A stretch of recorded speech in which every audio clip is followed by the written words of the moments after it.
Salut à tous. Dans cette vidéo, nous verrons comment modifier l'apparence visuelle des éléments sur Revit Structure en fonction de certains paramètres bien définis. C'est la notion de filtre de remplacement de visibilité.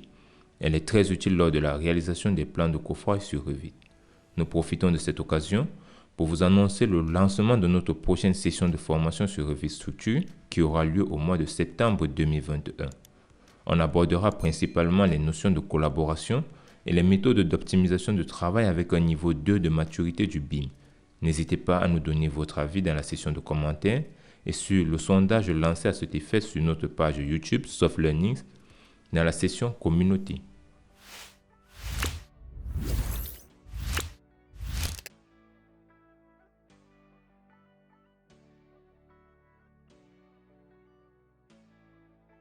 Pour réaliser ce tutoriel, nous allons débuter par modéliser certains voiles. On va prendre juste mur. À ce niveau, on va prendre les voiles de 16. Et là, on va par exemple modéliser. On va juste prendre un rectangle, par exemple, de la sorte. À l'intérieur, on va séparer avec des voiles de 20, par exemple. Là, on mettra des voiles à ce niveau. On fera ici. Par exemple, là, on étirera par exemple ce voile-là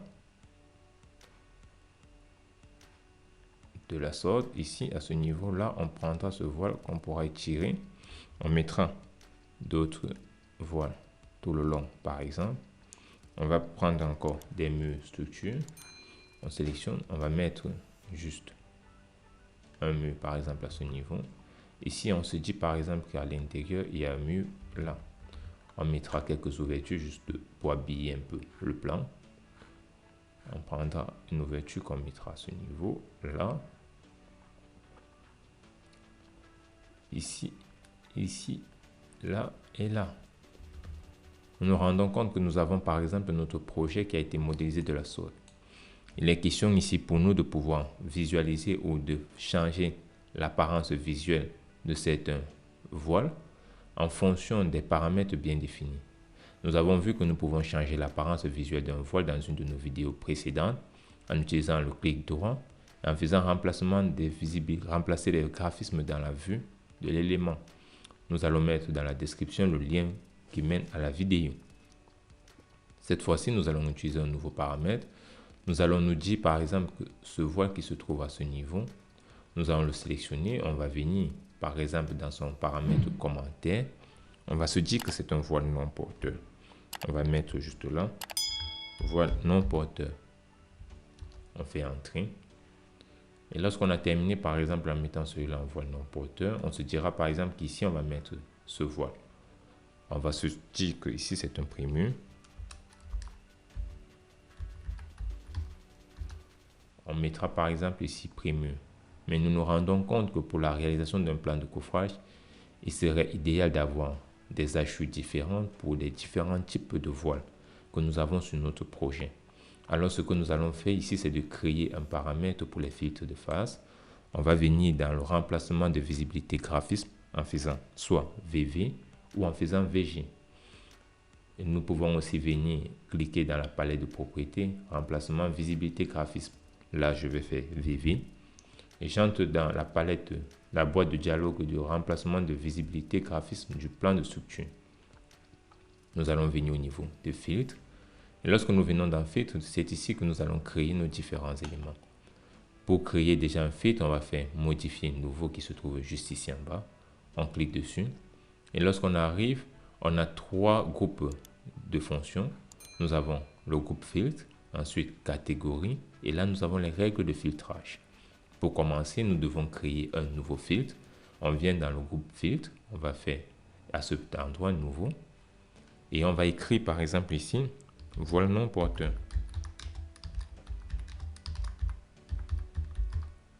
Là, je fais valider. Je vois que j'ai le voile non porteur qui a été créé. Ensuite, je vais venir là maintenant dans la catégorie, sélectionner à quel type d'objet mon filtre va s'appliquer. Je voudrais que ça s'applique sur des murs. Je sélectionne mur. Et lorsque j'ai sélectionné mur, je peux maintenant désactiver ou activer l'onglet masquer les catégories afin de visualiser seulement les objets ou les catégories d'objets qui sont sélectionnés. Je viens dans le troisième groupe qui est les règles de filtrage. Je vais maintenant à ce niveau définir mes règles. Vous allez remarquer que lorsque j'ai sélectionné mur, nous avons directement les règles de filtrage qui s'adaptent au mur. Dans les règles de filtrage, nous avons plusieurs conditions, particulièrement deux, c'est-à-dire la condition de et de ou. Ici, nous allons utiliser déjà une condition et nous allons définir notre condition. Une fois qu'on a défini la condition, on voudrait que ça s'applique sur quelle catégorie? Sur des murs. Ensuite, on va définir le paramètre auquel on voudrait que la condition s'applique. Rappelez-vous, lorsqu'on avait fait cela, on avait choisi le commentaire. On avait mis nos valeurs dans les commentaires. Et on voudrait maintenant que lorsque le paramètre commentaire prenne une certaine valeur, on va prendre ici égal. On va dire pour les murs, lorsque le commentaire est égal à quoi? On va venir choisir ici voile non porteur, VNP. On va dire ça c'est notre paramètre que nous avons réalisé. Nous avons terminé de réaliser le paramètre des voiles non porteurs. Nous allons faire pareil pour le paramètre des prémurs. On va juste mettre à ce niveau prémurs. On fait valider. Et nous allons encore choisir la des murs. On va prendre mur. Nous allons venir ici. Nous allons toujours choisir à ce niveau la règle I. Et on va prendre mur. On va se dire lorsque le paramètre commentaire encore est égal à quoi? À prémur cette fois-ci. On prend prémur. On fait maintenant valider. Donc, on se rend compte que notre prémur s'applique au mur. Donc, notre paramètre de filtre prémur s'applique au mur et a comme règle de filtrage que chaque fois que les murs auront comme commentaire prémur, on aura ce paramètre qui va s'appliquer. Lorsqu'on fait OK et qu'on fait OK, on se rend compte que rien n'a été réalisé. C'est normal parce que ce que nous avons fait, c'était juste de créer des paramètres. On va encore faire VV. On revient au niveau de filtre. On va maintenant appliquer les paramètres à notre vue. Pour appliquer les paramètres, on fait ajouter. Et lorsqu'on fait ajouter, on va venir choisir nos prémurs. On maintient la touche contrôle. On va prendre aussi nos voiles non porteurs. Là, nous avons nos voiles non porteurs et nous avons nos prémurs. Nous avons les différents onglets qui apparaissent dans le groupe de remplacement de visibilité graphisme. Mais nous avons une option supplémentaire qui s'ajoute ici, qui est la visibilité. À quoi cela correspond? Nous allons déjà commencer par paramétrer. On arrive à ce niveau, on veut paramétrer notre objet. On va venir au niveau de motif. On va se dire que les lignes, par exemple, on va laisser les lignes comme elles sont, mais nos voiles non porteurs. On va modifier les motifs, par exemple. On se dit qu'on voudrait avoir des motifs de diagonale avec un remplacement de visibilité, de couleur, autant pour moi. On va appliquer cela. Et pour les prémurs, on va se dire que pour nos motifs, on voudrait avoir au niveau des prémurs des plates. Et ici, on va prendre par exemple une couleur, je ne sais pas trop, on va prendre une couleur marron. On fait valider, valider. Une fois qu'on a cela, on a maintenant l'option appliquer qui arrive. On peut faire appliquer. Et lorsqu'on fait OK, on se rend compte que notre mur, qui au départ on avait défini en prémur, a maintenant une hachure ou bien a été poché avec les apparences ou les hachures que nous avons définies. Pareil pour notre mur ou notre voile non porteur que nous avons défini. Nous pouvons aussi sélectionner par exemple cet élément. Et lorsque nous sélectionnons maintenant cet élément, nous venons, désolé, nous venons au niveau de notre palette de propriétés. Lorsque nous sélectionnons par exemple voile non porteur, cet élément est directement poché. Ceci est important parce que ça nous permettra de ne pas faire d'erreur lorsque nous travaillerons par exemple un bureau d'études avec une charte graphique, de caler en fonction des éléments.